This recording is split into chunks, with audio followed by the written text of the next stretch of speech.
नमस्कार दोस्तों, master story channel में आप सभी का स्वागत है।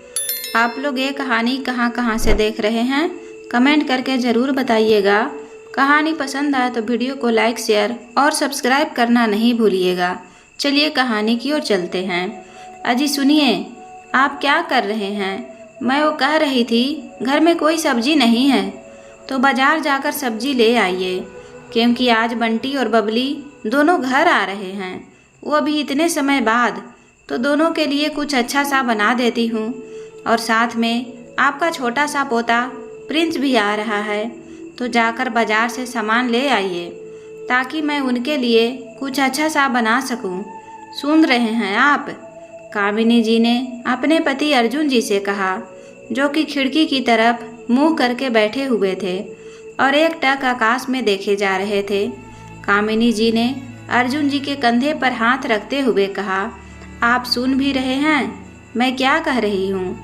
तब अर्जुन जी ने कहा, सब सुन रहा हूँ। तुम क्या कह रही हो?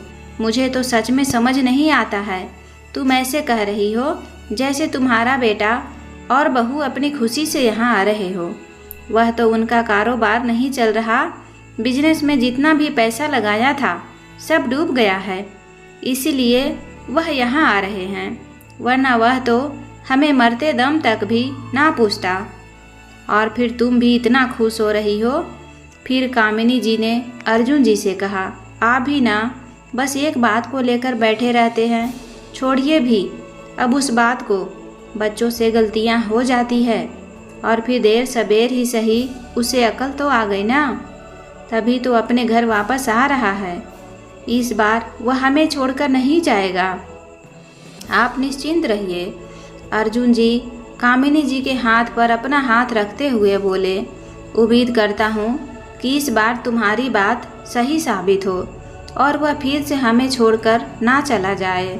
काश कि ऐसा ही हो, पर मुझे उम्मीद नहीं है कि ऐसा होगा। हाँ कामिनी, तुम कुछ सामान मंगा रही थी ना, मैं बाजार से ले आता हूँ। कामिनी जी ने सामान का पर्चा और थैला अर्जुन जी के हाथ में थमा दिया और अर्जुन जी बाजार से सब्जियां और बाकी का सामान ले आए। जैसे ही वह सामान लेकर आए तो कामिनी जी ने शाम के लिए बढ़िया बढ़िया खाने पीने का इंतज़ाम कर दिया, जबकि अर्जुन जी बिल्कुल भी खुश नज़र नहीं आ रहे थे, जबकि उनका बेटा बरसों बाद उनके घर आ रहा था। कामिनी जी किचन का काम ख़त्म करके आई और आकर अर्जुन जी के पास बैठ गई। अर्जुन जी अभी भी गहरी सोच में डूबे हुए थे। तब कामिनी जी ने अर्जुन जी से कहा, इतनी गहरी सोच में डूबे हुए हैं, क्या सोच रहे हैं? मुझे भी बताइए। तब अर्जुन जी ने कहा, कुछ नहीं, बस सोच रहा हूँ कि कैसे तुम्हारा बेटा जब आखिरी बार आया था तभी अपने मतलब से ही आया था, कहीं इस बार भी वह अपनी किसी मकसद से ना आ रहा हो। बस यही सोच रहा हूँ कि वह यहाँ इस बार क्यों आ रहा है। तब कामिनी जी बोली, पुरानी बातों को जाने भी दीजिए ना, किसी भी वक्त बच्चे घर में आते ही होंगे और आप उनके बारे में अपने मन में कैसी कैसी बातें लाते रहते हैं। बाकी जो भी होगा देखा जाएगा। कि तभी डोर बेल बजी। दरवाज़ा खुलकर देखा तो उनका बेटा बंटी और बहू बबली दरवाजे पर खड़ी थी। बबली ने घर में घुसते ही अपनी सास के पैर छुए और बंटी ने भी अपनी माँ का आशीर्वाद लिया। कि तभी पीछे से 7 साल का छोटा बच्चा प्रिंस दादा दादी चिल्लाता हुआ दौड़ा आया और आकर कामिनी जी के गले लग गया। कामिनी जी ने भी उसे गोदी में उठाया और दुलारने लगी। तब बंटी ने अपनी माँ से कहा, माँ, पापा कहाँ हैं? कामिनी जी ने खिड़की की तरफ इशारा किया और बंटी और बबली उनसे मिलने के लिए बालकनी की तरफ गए। वे दोनों जाकर उनके पैर छूने लगे, पर अर्जुन जी ने कोई खास प्रतिक्रिया नहीं दी और वहां से उठकर अपने कमरे में चले गए। उनका बेटा बंटी और बबली दोनों जाकर कामिनी जी से बात करने लगे। बंटी ने अपनी माँ से पूछा, माँ क्या हुआ है? पापा कुछ नाराज से हैं, ढंग से बात भी नहीं कर रहे। तब कामिनी जी ने कहा, कुछ नहीं, बस तू इतने दिनों बाद आया है ना, इसीलिए थोड़ा नाराज है। तू तो विदेश जाकर हमें भूल ही जाता है और प्रिंस को हमसे मिले हुए कितना समय हो गया। जब यह छोटा सा था 3 साल का, इसे लेकर तब तो यहाँ आया था और तब से लेकर अब तक तुझे यहाँ झांकने की भी फुर्सत नहीं मिली। तब बंटी बोला, क्या करूँ, काम ही इतना है। अब काम को ना देखूँ तो परिवार का गुजारा कैसे होगा। आप तो समझती हैं काम भी तो ज़रूरी है। कामिनी जी ने भी गर्दन हिला दी और प्रिंस को लेकर अंदर चली गई। उधर बंटी और बबली भी अपनी माँ के साथ साथ चल दिए। अंदर बैठकर सब लोग आपस में बातें कर रहे थे। अर्जुन जी बाहर घूमने के लिए निकल गए, यह कहकर कि कामिनी तुम खाना खिला देना, मैं थोड़ा लेट आऊँगा, तो इसीलिए मेरा इंतज़ार मत करना। कामिनी जी ने बंटी और उसके परिवार को नाश्ता कराया और समय से खाना पीना खिलाया। इसके बाद बंटी और बबली एक कमरे में आराम करने चले गए। साथ में प्रिंस भी था। खाना खाने के बाद कामिनी जी ने कहा, तुम दोनों सफ़र से आए हो, बहुत थक गए होंगे, इसलिए आराम कर लो, यहाँ का काम मैं निपटा देती हूँ। तो वह दोनों अपने कमरे में आराम करने चले गए। अर्जुन जी आए तब कामिनी जी ने खाना लगाया और वह दोनों भी खाना पीना खाकर अपने कमरे में आराम करने चले गए। जब कामिनी जी किचन का काम निपटाकर कमरे में गई तो देखा कि अर्जुन जी अभी सोच में डूबे हुए थे, जिन्हें देखकर कामिनी जी ने अर्जुन जी से कहा, आप परेशान क्यों हैं?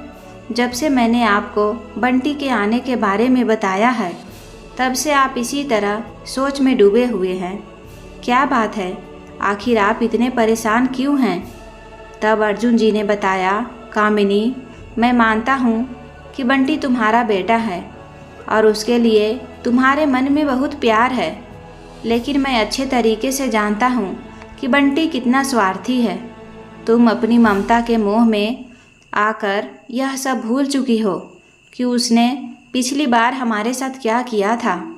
जब वह पिछली बार यहाँ से अपने परिवार को लेकर गया था तब उसने क्या कुछ नहीं किया हमारे साथ।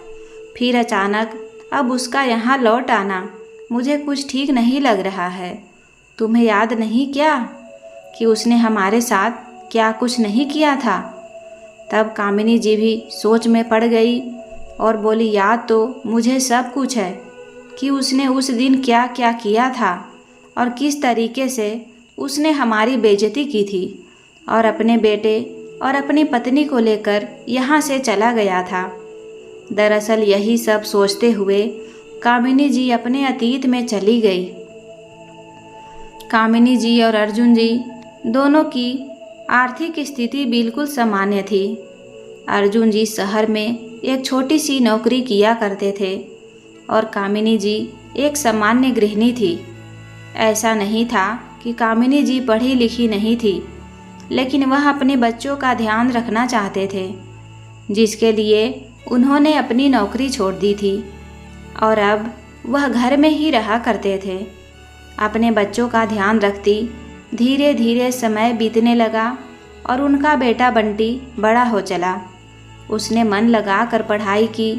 पढ़ाई पूरी होने के बाद बंटी की एक अच्छी कंपनी में नौकरी लग गई।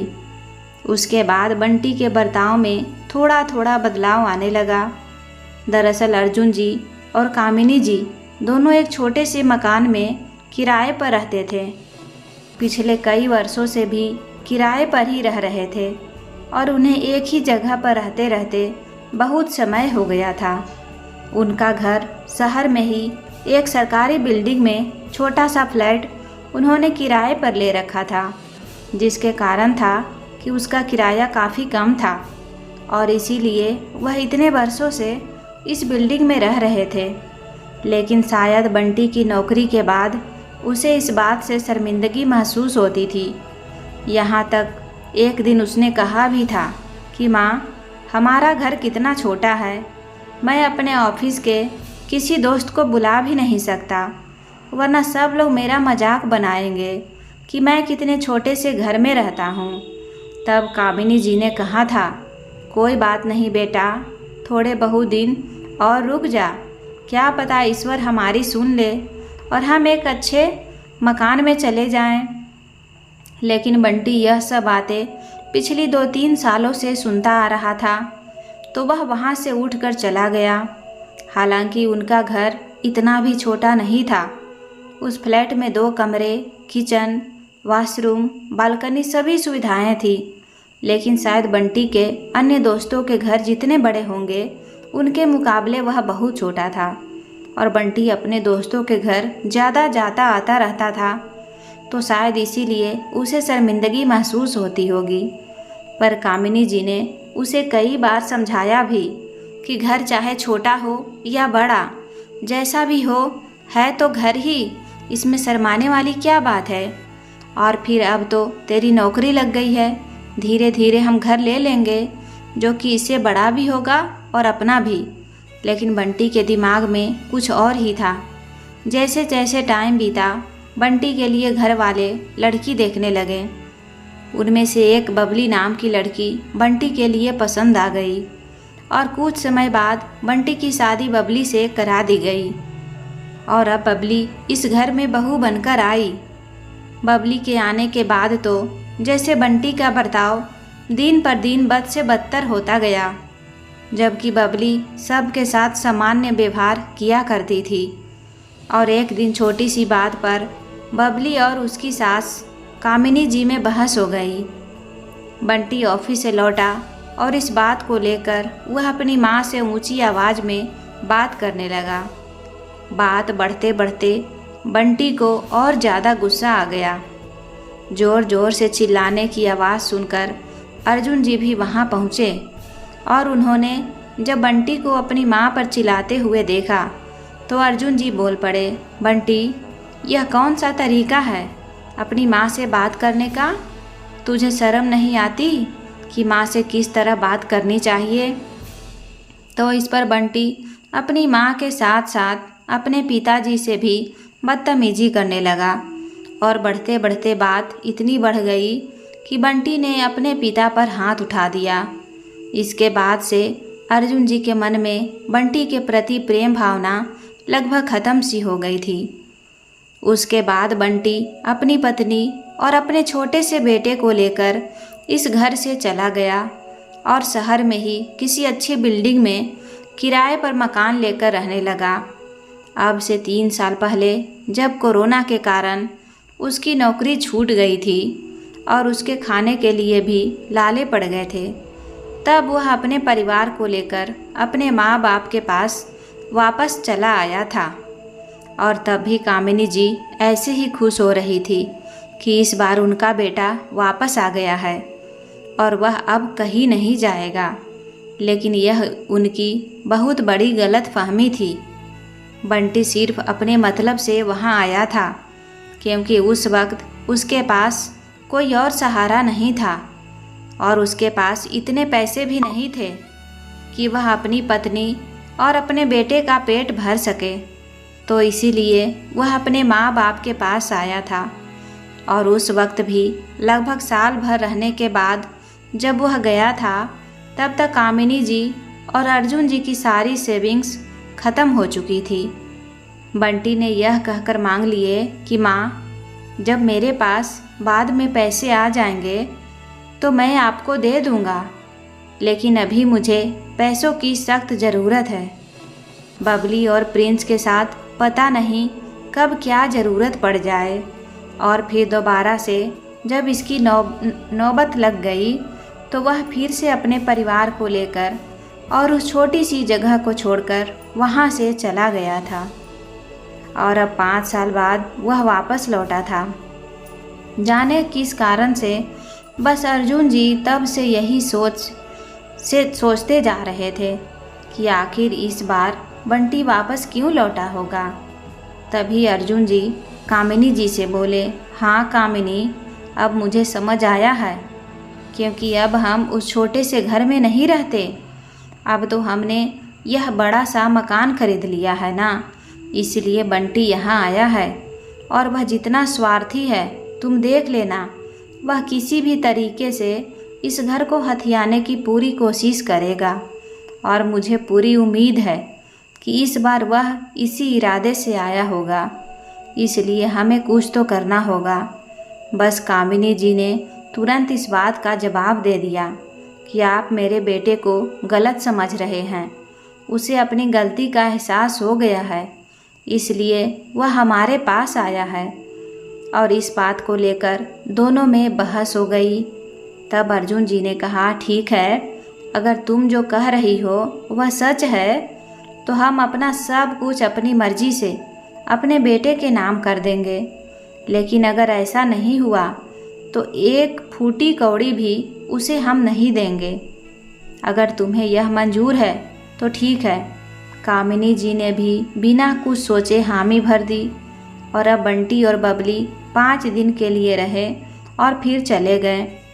घर देखकर वह बहुत खुश हुए और बंटी ने भी तो कहा था कि माँ, आपका घर कितना अच्छा और कितना बड़ा है। मैं हमेशा से ही एक ऐसा ही घर चाहता था। अब जब घर बड़ा हो ही गया है तो मैं और बबली भी उस किराए के मकान को छोड़कर यहीं आ जाएंगे और आप दोनों के साथ ही रहेंगे। ठीक है ना माँ? कामिनी जी भी बहुत खुश हो गई और बोली, हाँ हाँ, क्यों नहीं, यह घर तेरा ही तो है और भला इसमें पूछने वाली कौन सी बात है। हमारा जो कुछ भी है सब तेरा ही है। बंटी भी बड़ा खुशी खुशी अपनी माँ से विदा लेकर चला गया।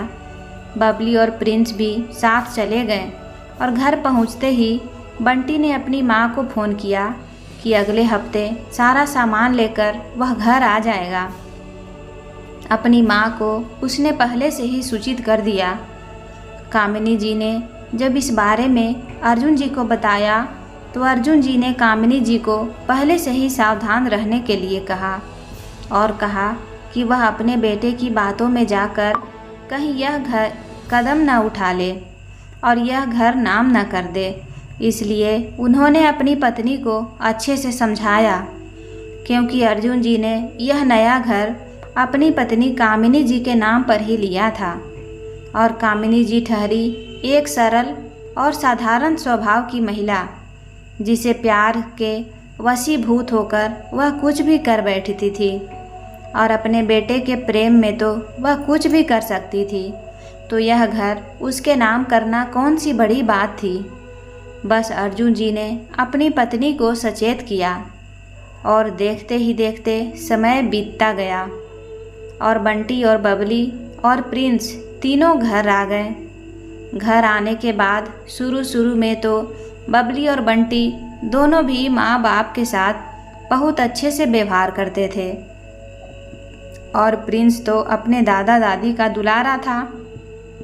लेकिन जैसे जैसे समय बीतने लगा वैसे वैसे रिश्तों में परिवर्तन होता रहा। दरअसल बंटी ऑफिस जाया करता था, लेकिन बबली घर पर ही रहती थी। प्रिंस के स्कूल जाने के बाद बबली कुछ भी नहीं करती थी।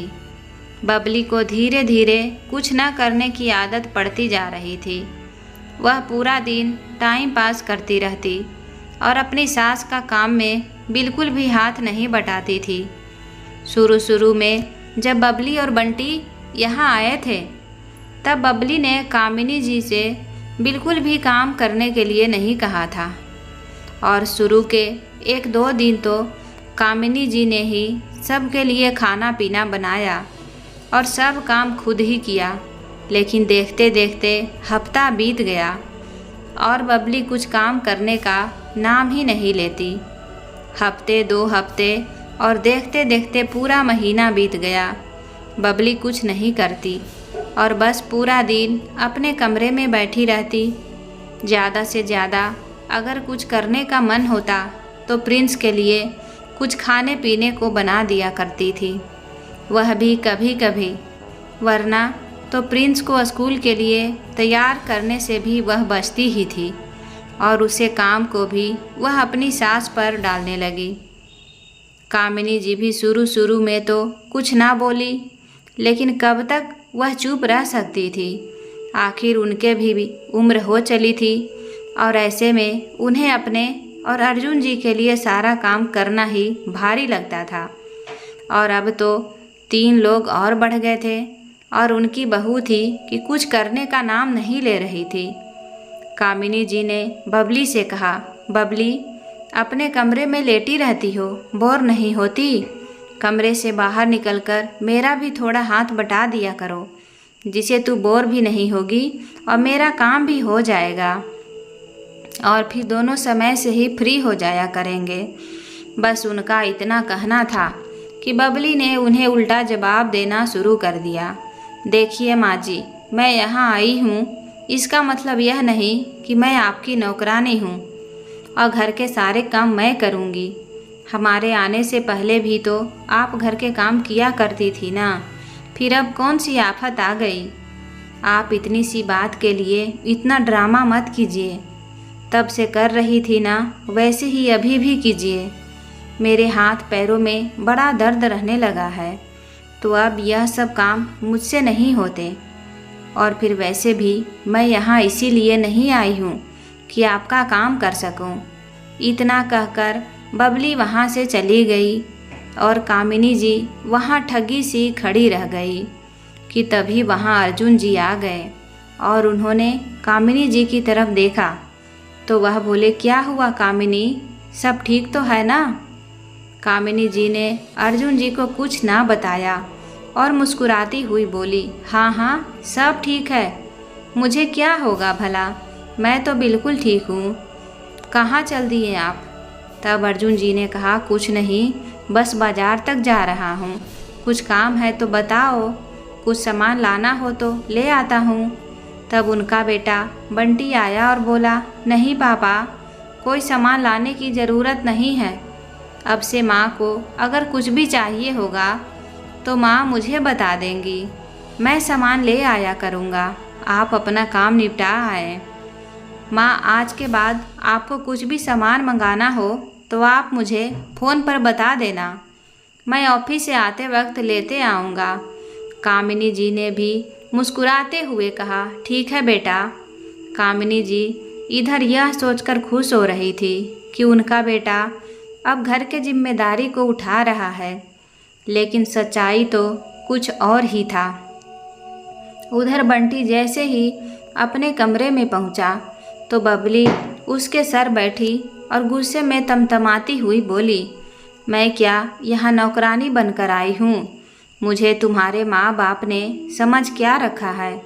देखो, तुमने मुझसे कहा था ना कि हम यहाँ कुछ दिन के लिए ही रहेंगे इन बूढ़ों के साथ, उसके बाद तुम इन लोगों को घर से बाहर निकाल दोगे। लेकिन यहाँ तो सब उल्टा ही हो रहा है, उल्टा यह बूढ़ा बूढ़ी हम पर ही रौब झाड़ रहे हैं। तब बंटी अपनी पत्नी से बोला, चुप कर पागल औरत, यही तो बात है कि तुम लोगों को यह सब बातें समझ नहीं आती।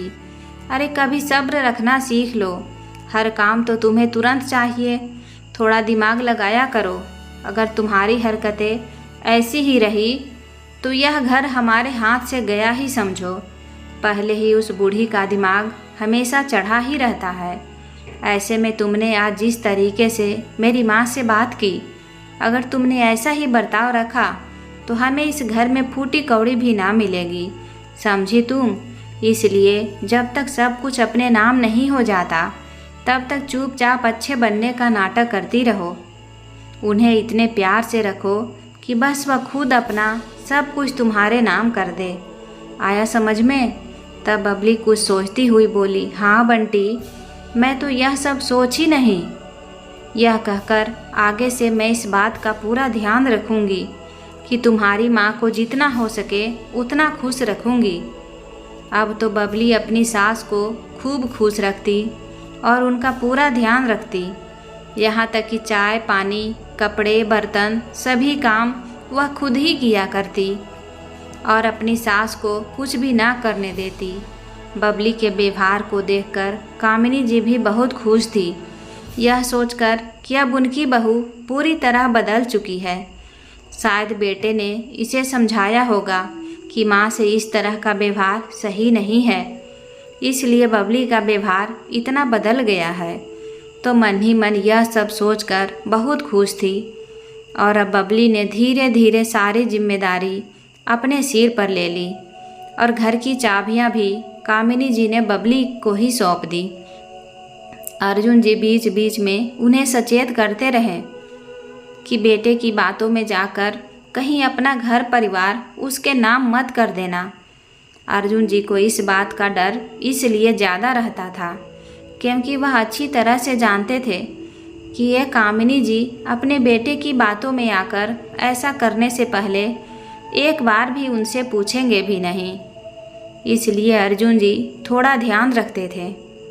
धीरे धीरे बंटी और बबली ने परिवार की सारी जिम्मेदारियां अपने सिर पर ले ली और घर के सभी काम वह खुद ही संभालने लगे, जिसे कामिनी जी बहुत ज़्यादा खुश थी।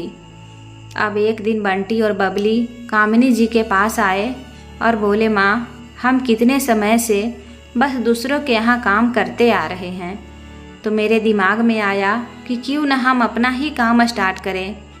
इसलिए माँ, मैंने सोचा है कि क्यों न हम अपना बिजनेस स्टार्ट करें और फिर अपने बिजनेस को ही आगे बढ़ाएं। तब तक दूसरों के यहाँ नौकरी करते रहेंगे। क्यों माँ, मैं ठीक कह रहा हूँ ना? तो कामिनी जी बोली, हाँ बेटा, बात तो बिल्कुल सही है। कब तक दूसरों के यहाँ काम करते रहोगे? अगर तुम अपना बिजनेस स्टार्ट करना चाहते हो तो अच्छी बात है, पर पहले बिजनेस के बारे में अच्छी तरह से जानकारी ले लेना, उसके बाद ही कुछ शुरू करना। तब बंटी बोला, हाँ माँ, मैंने सारी जानकारी ले ली है। बिजनेस बहुत ही अच्छा है, बस मुझे लोन लेना है। तो लोन के लिए नॉमिनी में मुझे आपके साइन भी चाहिए होंगे। मैं अपने कागज़ तो जमा करवा दिए हैं, पर अल्टरनेट किसी पर्सन के सिग्नेचर भी मांगे हैं। तो मैंने सोचा कि क्यों ना आपके साइन ले लूं और फिर लोन की किस्त तो मैं देता ही रहूँगा। यह तो बस एक औपचारिकता है, तो इसीलिए यहाँ पर आपका साइन चाहिए। लीजिए, यहाँ साइन कर दीजिए। मैं पेन से निशान लगा दिया हूँ। कामिनी जी पढ़ी लिखी होने के बावजूद भी उन्होंने उन कागज़ों को पढ़ना ज़रूरी नहीं समझा और उनके आगे साइन कर दिए। पेपर्स पर सिग्नेचर होने के बाद बंटी और बबली दोनों वहाँ से उठकर चले गए। अगली सुबह बबली 10 बजे तक भी बेड में पड़ी रही। तब कामिनी जी ने आवाज़ लगाई, बबली, 10 बज गए हैं, तुम्हें इतना भी ध्यान नहीं कि प्रिंस को स्कूल जाना है? बबली अपनी सास पर उल्टा भटकते हुए बोली, क्यों, अगर मैं नहीं उठी तो क्या प्रिंस स्कूल नहीं जाएगा? तुम क्या अचार डाल रही हो? तुझे इतना भी होश नहीं था कि लड़के के स्कूल जाने का समय हो रहा है, इसे स्कूल पहुंचाना है। अपने लिए अपनी बहू के मुंह से इस तरीके की भाषा सुनकर कामिनी जी को सदमा लगा और वह बोली, बबली, यह किस तरह से बात कर रही है? तब बबली उनसे और भी बदतमीजी करती हुई बोली, अरे महारानी को बुरा लग गया, और क्या तेरे पैर धोकर पीऊँ? चुपचाप किचन में जाकर चाय बना ले, और हाँ, कल से 5 बजे उठकर सारा काम निपटा दिया कर। प्रिंस को 7 बजे स्कूल जाना होता है, उससे पहले सारा काम निपटा दिया कर। आई समझ में? इतना कहकर बबली अपने कमरे में चली गई और इधर बंटी ऊपर से आया और बोला, क्या माँ, अभी तक लंच तैयार नहीं हुआ? मुझे कितना लेट हो रहा है, फटाफट मेरा लंच पैक कर दो, आधे घंटे में ऑफिस के लिए निकलना है। कामिनी जी को कुछ समझ ही नहीं आ रहा था कि कल तक तो सब कुछ ठीक था, अब अचानक से क्या हो गया? यह दोनों किस तरह से बर्ताव कर रहे हैं मेरे साथ? फिर भी उन्होंने कुछ नहीं कहा, पर अपने बेटे को लंच बना कर दिया। उधर बंटी तो ऑफिस निकल गया और बबली उनसे तो शाम तक कामिनी जी का बुरा हाल कर दिया था। कभी यह कर दो, कभी वह कर दो, कभी कुछ। उसने उन्हें 1 मिनट भी बैठने ना दिया और ना ही आराम करने दिया। जब कामिनी जी के बस में कुछ ना रहा तो वह बिना कुछ कहे सुने अपने कमरे में जाकर लेट गई और उधर उनकी बहू उनके पीछे पीछे कमरे में गई और चिल्लाती हुई बोली, कुछ काम धाम नहीं है क्या जो यहाँ मज़े से पड़ी हो? कामिनी जी बोली, बबली बहू, तेरा दिमाग खराब हो गया है। पहली बात तो यह कि तुम मुझसे इतनी बदतमीजी से बात नहीं कर सकती, आया समझ में? और दूसरी बात यह है कि मैं तेरी कोई नौकरानी नहीं हूँ जो तेरी मर्जी से उठूँ और तेरी मर्जी से बैठूँ। मेरा जब मन करेगा मैं तब लेटूँगी और जब मन करेगा आराम करूँगी। तेरी आज्ञा नहीं मानूँगी, तेरी मर्जी से सब काम नहीं करूँगी। तब बबली तीखी हंसी हंसते हुए बोली, हाँ तू मेरी ही मर्जी चलेगी और मेरी ही अनुसार काम करेगी और आज के बाद तो मेरी नौकरानी ही है। अपनी बहू की बात सुनकर कामिनी जी को बहुत अजीब लग रहा था और अर्जुन जी अभी तक चुप थे। सब कुछ सुन रहे थे और कुछ ना बोले। इधर बबली कामिनी जी को खरी खोटी सुनाकर चली गई और कामिनी जी बस उदास बैठी रही। शाम होने पर जब बंटी ऑफिस से आया तो बबली ने ना जाने बंटी को क्या क्या कह दिया और बंटी दमदमाता हुआ कामिनी जी और अर्जुन जी के कमरे में आया और उन पर चिल्लाने लगा। फिर से आज वही सब हो रहा था जो आज से 8 साल पहले हुआ था, जब बंटी पहली बार घर छोड़कर गया था। आज फिर से बिना किसी बात के बंटी अपने माता पिता के साथ इतनी बदतमीजी कर रहा था। वह दूर ही थे, पर अब बंटी अपनी माँ से बहस करते करते इतनी बदतमीजी पर आ गया कि उसने आज का कामिनी जी पर हाथ उठा दिया और जैसे ही वह उन्हें थप्पड़ मारने वाला था कि पीछे से आकर अर्जुन जी ने उसका हाथ पकड़ लिया और तेज झटका के साथ बंटी को धक्का दिया और बोले, तेरी हिम्मत भी कैसे हुई मेरी पत्नी पर हाथ उठाने की? खबरदार, जो मेरी पत्नी की तरफ एक कदम भी बढ़ाया तो मैं भूल जाऊंगा कि तुम मेरी ही नालायक औलाद है। तब उनका बेटा बंटी गुस्से में चिल्लाता हुआ बोला, अभी तक तो तेरी बीवी पर ही हाथ उठाया था, पर लगता है कि तुझे भी कुछ ज़्यादा ही जल्दी है। वह जैसे ही अपने पिता की ओर बढ़ा कि अर्जुन जी ने बालकनी से एक डंडा उठाया और अपने बेटे को पीटने लगे। अपने पिता के डंडे को पकड़कर पीछे धकेलता हुआ और कहता हुआ बोला, बुढ़ा खबरदार, जो डंडे से मुझे छूने की कोशिश भी की तुम दोनों को पाई पाई के लिए मोहताज कर दूंगा। सड़कों पर भीख मांगते फिरोगे। अपने बेटे की ऐसी बातें सुनकर कामिनी जी को यह यकीन ही नहीं हो रहा था कि यह उनका ही बेटा है। वह अपने बेटे से कहने लगे, बंटी आखिर क्या हुआ है? तू इतना अजीब बर्ताव क्यों कर रहा है और यह सब तू क्या कह रहा है? तब बंटी बोला, जो भी कह रहा हूँ बिल्कुल सही कह रहा हूँ। या तो तमीज़ में इस घर में रहना है तो घर के सारे काम करने होंगे, वरना तो अपने घर का ठिकाना कहीं और देख लो। इस घर से निकल जाओ, यहाँ पड़े पड़े हराम की खाने को नहीं मिलेगी। आया समझ में? अगर काम कर रहा हो तो ठीक है, वरना निकल जाओ इस घर से बाहर। यह सब सुनकर कामिनी जी चौंक गई और अर्जुन जी की ओर देखने लगी। तब उनके बेटे ने उनका हाथ पकड़कर धक्का देकर घर से बाहर कर दिया और दरवाज़ा बंद कर दिया। कामिनी जी की आंखों से आंसू लगातार बहे जा रहे थे और वे अर्जुन जी के आगे खड़ी होकर माफ़ी मांगने लगी। मुझे माफ़ कर दीजिए जी, आपने मुझसे पहले ही कहा था कि मुझे सावधान रहना चाहिए, लेकिन मैं आपकी एक न सुनी। मुझे बहुत बड़ी गलती हो गई, मुझे माफ़ कर दीजिएगा। मेरे कारण आज हम दोनों घर से बेघर हो गए हैं।